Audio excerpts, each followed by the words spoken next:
আসসালামু আলাইকুম ওয়া রাহমাতুল্লাহি ওয়া বারাকাতুহু। কেমন আছেন আমার আদরের কলিজার টুকরা আপুরা? আল্লাহ সবাইকে ভালো সুস্থ রেখে তৌফিক দান করুন, এই দোয়া সবসময় করছি এবং আপনাদের দোয়ায় আমিও ভালো আছি, আলহামদুলিল্লাহ। আল্লাহর কাছে শুকরিয়া জানাচ্ছি। আপুরা, আজকে আমি হাজির হয়েছি ইলিশ মাছ নিয়ে। আজকে আমি ইলিশ মাছ রান্না করব। তো আমি কড়াইয়ের মধ্যে পেঁয়াজ ও সরিষার তেল দিয়ে দিলাম।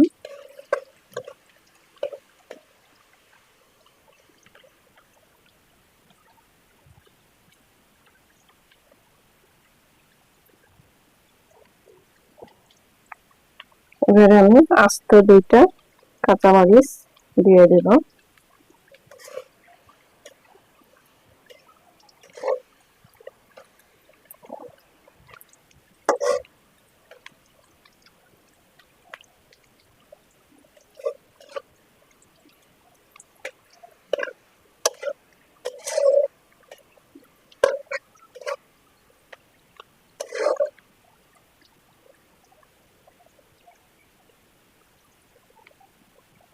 এবারে আমি একটু আদা রসুন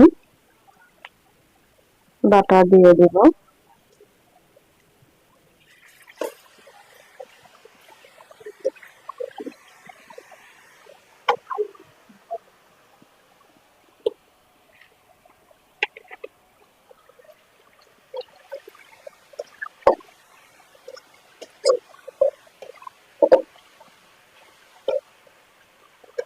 দিয়ে দেব হলুদ গুঁড়ো,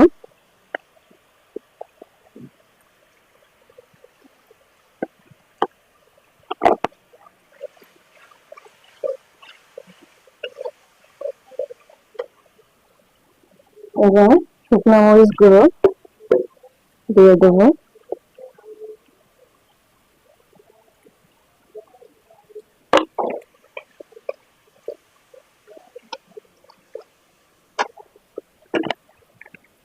একটু জিরা গুঁড়ো দিয়ে দিব।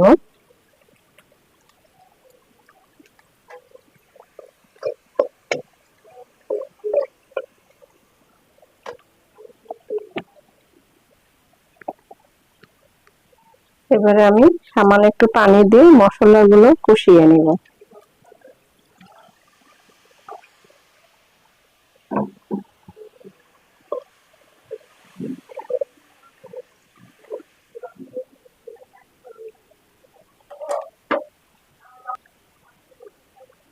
তো মশলাগুলো কষানো হয়ে গেল।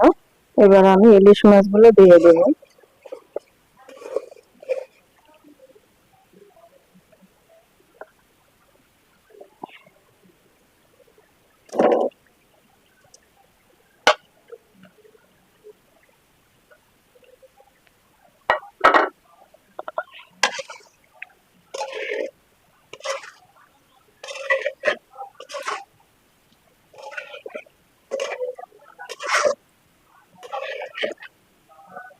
যারা ইলিশ মাছ খেতে পছন্দ করেন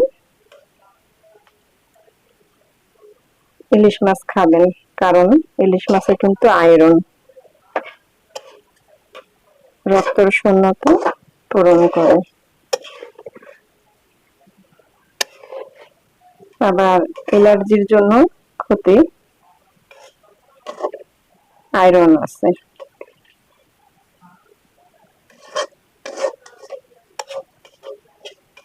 এবার আমি ঢেকে দিব।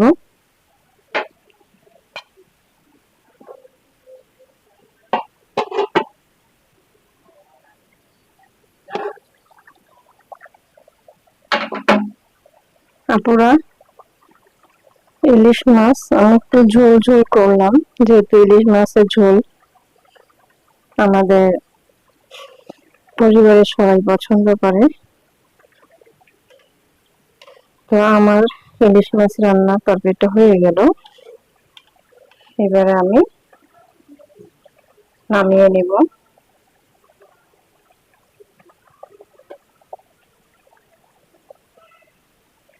আপুরা, নামিয়ে নিয়ে আসলাম ইলিশ মাছ রান্না। তো তো আপনাদের কাছে কেমন লেগেছে ভিডিওটি অবশ্যই কমেন্ট করে জানাবেন, লাইক দিন, বেশি বেশি করে শেয়ার করুন। দোয়া চাই। ছোট্ট রান্নাঘর চ্যানেলটিকে সাবস্ক্রাইব করতে একদমই ভুলবেন না। যারা নতুন আপনারা দেখছেন, পাশে বেল বাটনটি ক্লিক করে আমার ভিডিওর পাশেই থাকুন। সবাই ভালো থাকুন। আল্লাহ আপনাদের পরিবারকে নিয়ে সুস্থ রাখার তৌফিক দান করুন, এই দোয়া কামনা করে রেখে দিচ্ছি। আসসালামু আলাইকুম ওয়া রাহমাতুল্লাহি ওয়া বারাকাতুহু।